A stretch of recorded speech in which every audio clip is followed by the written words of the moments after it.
गरिमा recording studio Sheikhpura.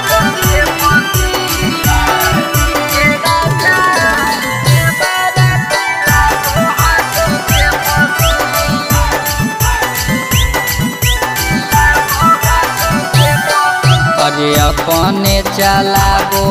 कोटे कसिए राजा देवरा पिलाबो को पे पसी के सैया देवरा पिलाबो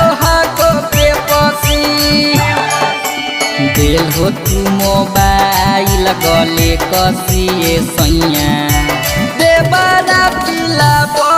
को पे पसी के सैया देवरा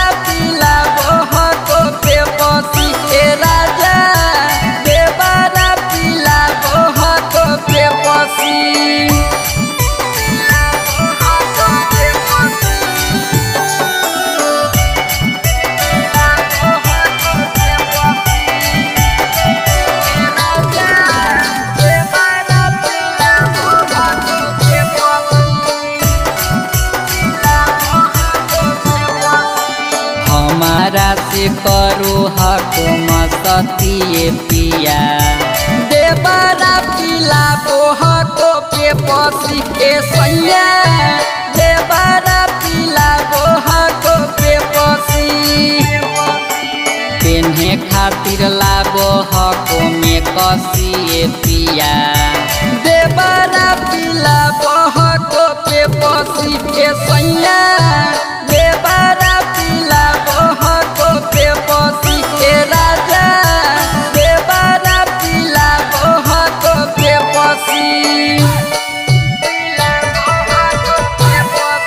मिक्स बाय शैलेंद्र बाबू।